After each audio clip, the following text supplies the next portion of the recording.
Jesús se estaba despidiendo de sus discípulos en el Monte de los Olivos.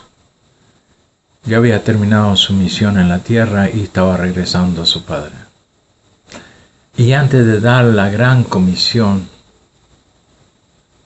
les tira una frase con la que quiero empezar este estudio. Toda potestad me es dada en el cielo y en la tierra. Mateo 28, 18. ¿Qué habrá querido decir con eso, hermanos? ¿Qué habrá querido decir en nuestro Señor Jesús cuando dice que toda potestad me es dada? Simplemente es que el plan de salvación había terminado. Lo que Dios tenía que hacer estaba hecho. Ahora Él tenía la autoridad y el poder de obrar la salvación de su pueblo sin que nadie le interrumpa. Satanás había sido expulsado del cielo. Ya no podía acusarlos, lean Apocalipsis 12, ya no podía acusarlos a los hijos de Dios allá en el cielo. Entonces, Pablo, reforzando esa idea, nos dice algo interesante en Romanos 8, 33 y 34. ¿Quién acusará a los escogidos de Dios? Dios es el que justifica. Estos días estuve muy triste porque perdimos tiempo y energías hablando sobre la obra antropocéntrica o la obra subjetiva. Y se me acusó de que yo creía que había libertad para pecar, que era un libertinaje, el evangelio que yo predicaba. Un hermano dijo que yo daba la autorización para pecar deliberadamente. Y aquí el Señor dice, ¿quién acusará a los escogidos de Dios? Por más que algunos de nosotros tengamos la capacidad de acusar a nuestros hermanos,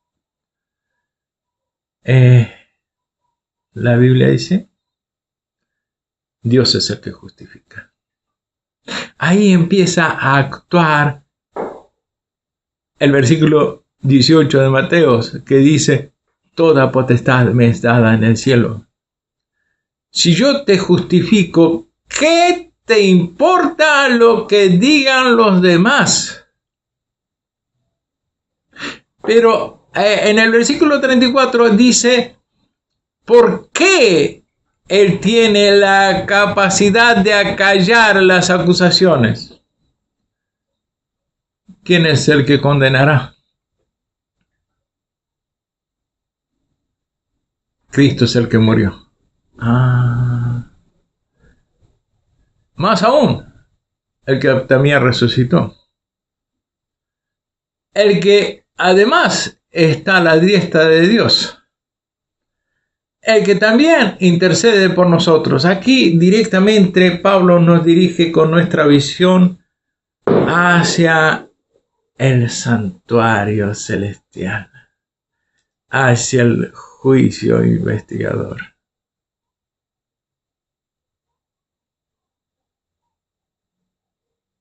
¿Es así? ¿Dónde está el trono de Dios? En el lugar santísimo. ¿Dónde está Cristo? En el lugar santísimo. ¿Dónde intercede Cristo? Frente al trono de Dios. ¿Dónde? ¿Por qué tiene esa autoridad para interceder por nosotros? Para levantar sus manos al Padre y decir, Padre, Padre, mi sangre. ¿Por qué tiene esa autoridad? Aquí en este mismo versículo dice, porque Cristo murió. Ahora, ¿qué hizo cuando murió? Hermanos, esto es el evangelio, lo que yo les voy a decir. Si usted quiere, después se lo encuentro, le paso el párrafo. ¿Qué es el Evangelio? Que Jesús en la cruz cargó todos los pecados de todos los hijos de Adán. Desde Adán hasta su venida. Jesús cargó sobre él todos los pecados. Por eso Jesús murió. No murió por los clavos, no murió porque se le hundieron los omóplatos, no murió por las espinas, no murió por los golpes, por los castigos que le dieron los romanos. Murió por los pecados del mundo. Por eso de su costado salió agua y sangre. Por eso el oficial romano, cuando le clavó la lanza en el costado y vio salir agua y sangre, dijo, realmente este es el Hijo de Dios. Entonces Jesús murió y al morir cargó todos nuestros pecados. Hermanos, yo sé que a algunos no les gusta esta frase. Jesús cargó los pecados, tus pecados, mis pecados pasados, mis pecados presentes y mis pecados futuros. Porque la ofrenda de él fue para todos los pecados de todo el mundo. Hay un párrafo que dice que Jesús murió por Caifás. Caifás lo estaba condenando a la crucifixión y Jesús murió por sus pecados. Jesús murió por los pecados de Hitler, los pecados de Calígula, de toda la gente. Él era el Cordero que quita el pecado del mundo. Entonces, hermanos, Él murió. Pero ¿qué más dice? Resucitó. ¿Por qué resucitó?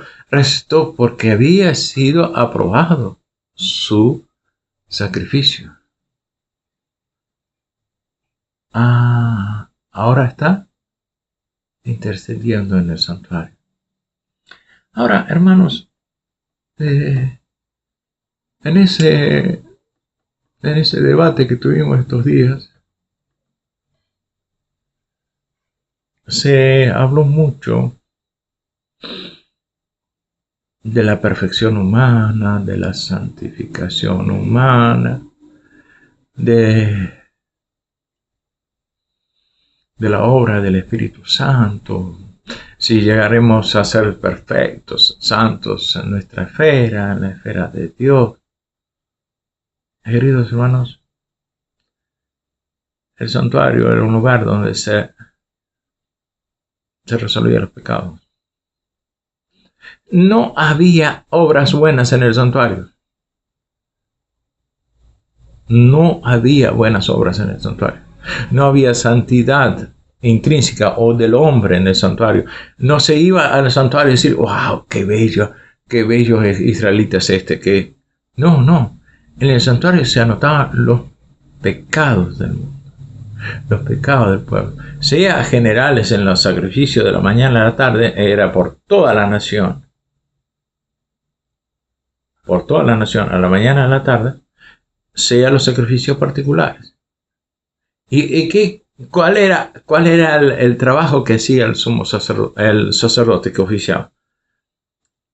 Venía el pecador con el cordero. El pecador degollaba al cordero, le cortaba el cuello al cordero. Primero confesaba sus pecados, confesaba sus pecados, lo degollaba al cordero y lo desangraba. Un sacerdote recogía en un pote, en un cuenco, en un recipiente sagrado, ¿no? Recogía la sangre y era trasladada al santuario. De esa manera, simbólicamente, después de pasar con esa sangre, untaba los cuernos del altar de bronce, untaba los bordes del de la fuente de bronce, tenía agua, era asperjada, era así, tirada con los dedos, ¿no? Sobre el candelabro, sobre la mesa de los panes de propiciación, y después se untaba los cuernos del altar de incienso y se asperjaba hacia el velo, se tiraba hacia el velo. Ahora, ese era el trabajo del santuario. Ahora, ¿qué pasa hoy día? Yo sé que los evangélicos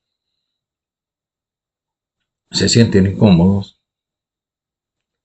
con el juicio investigador. Ellos creen que no existe juicio investigador.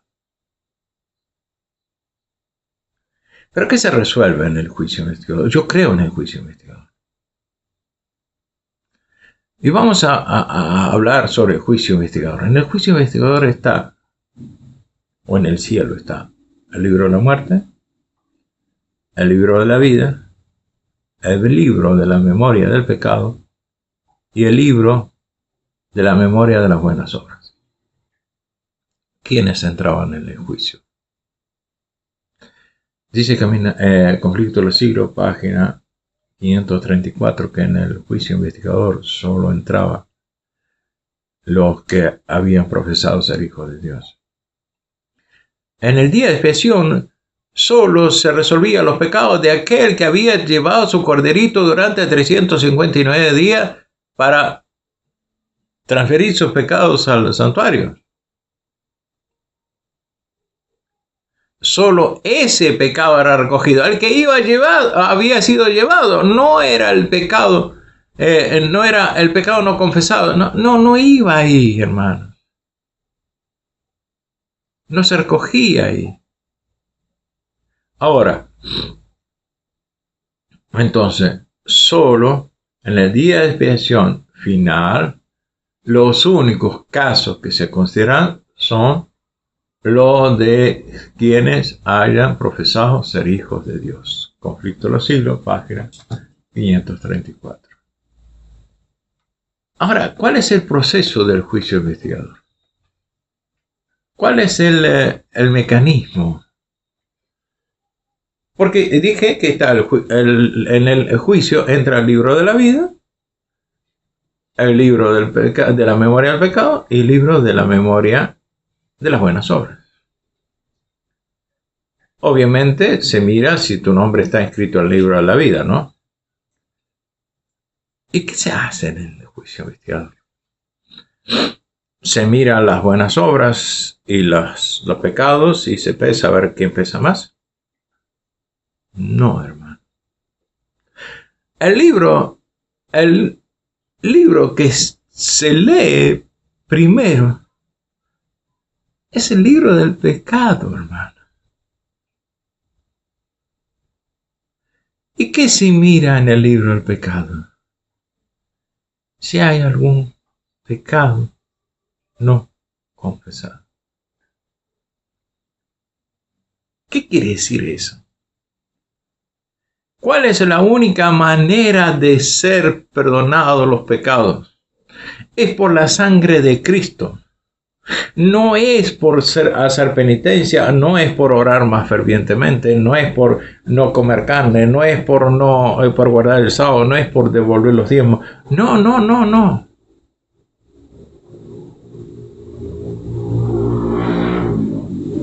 Los pecados se perdonan solamente con la sangre de Cristo, si tú te apropias del perdón de Cristo. Ahora, ¿cuál es el mecanismo que hace el Espíritu Santo? Porque, claro, el Espíritu Santo tiene una obra importante de hacer ahí. El Espíritu Santo produce el arrepentimiento a nosotros. No lo produce, sino que nos ofrece el arrepentimiento. ¿Qué es el arrepentimiento? Dice, camino a Cristo. Dolor por el pecado y abandono del mismo.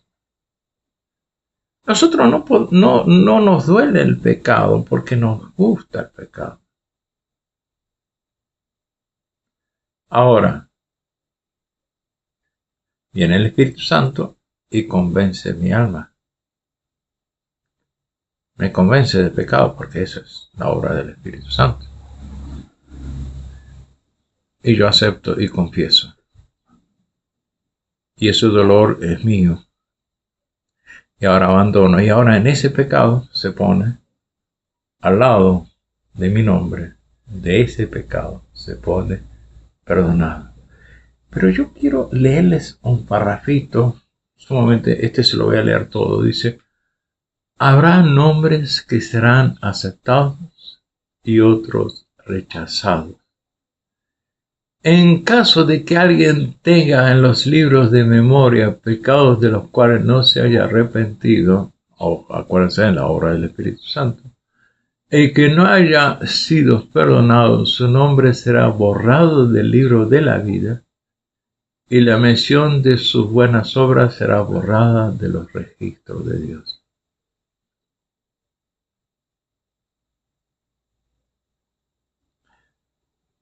¿Entienden, hermano? Aquí no se menciona las buenas obras, no dice, ok, este hombre tiene 10 pecados, pero hizo 10 buenas obras. Y entonces se compensa los pecados con las buenas obras. Acuérdense que vendrán, dice el Señor Jesús, que vendrán hombres que dirán: Señor, en tu nombre predicamos. No es la obra misionera la que me justifica delante de Dios. No es el ayudar a los pobres. Es que Jesús, ¿qué dice? Apartaos de mí, no os conozco. Nosotros no predicamos el poder de Cristo, no nos aferramos a la cruz. No nos, hermanos, disculpen, ¿no? Nos ponemos a hablar de la obra nuestra y no hablamos del poder del versículo que puse al principio. Toda potestad me es dada en el cielo y en la tierra. Que Jesús puede salvar a los sumos, al más grande de los pecadores.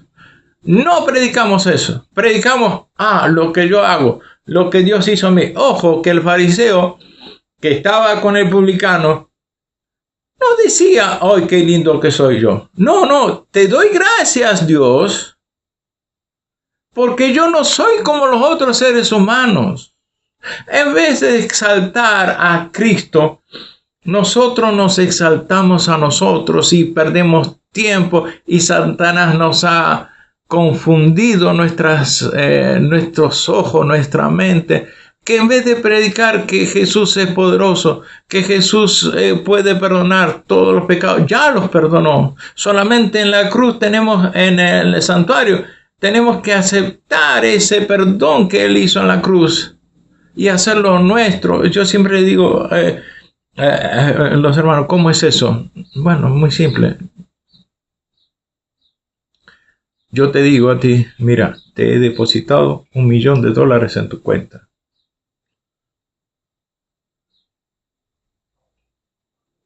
Bueno, entonces tú dirás: nada, Iván no, no tiene $1,000,000. Pero yo te lo he depositado, mira, nada, es un roto como yo, es un pobre. ¿De dónde va a sacar Iván $1,000,000? ¿Y la plata está? Ahí yo lo deposité, pero tú no crees. Tú no crees en que yo te he depositado $1,000,000. Ahora, ¿cuándo la plata es tuya en realidad? Cuando tú empiezas a gastar ese $1,000,000 que yo te di. Jesús murió en la cruz del Calvario y te pagó todas las deudas tuyas, pasadas, presentes, futuras. Te las pagó. Ya no tienes que sufrir por el pecado. Ahora puedes dedicarte libremente a la vida cristiana sin la mochila de la culpa, sin la mochila del remordimiento, sin la mochila del sufrimiento.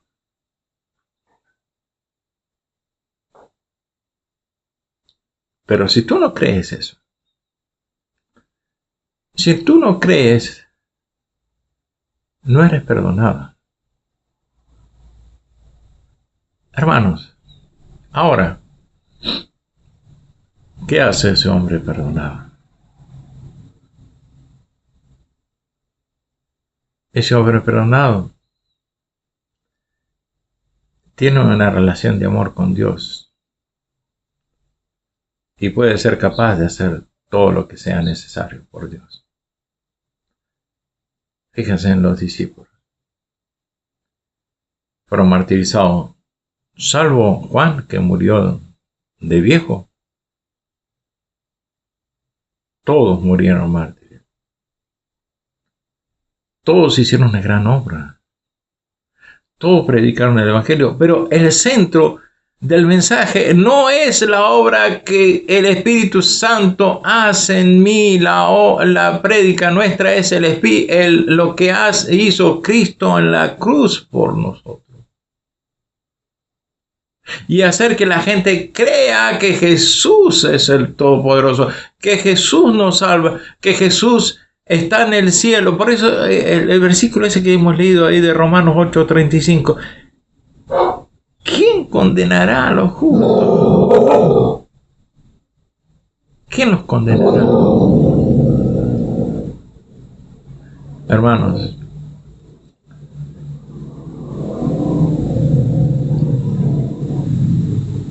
no existe indolencia, dejadez, desidia en aquel que conoce a Cristo. Los discípulos lo demuestran. La vida de ellos fue una vida pletórica de actos de amor, de bondad, evangelizaron el mundo.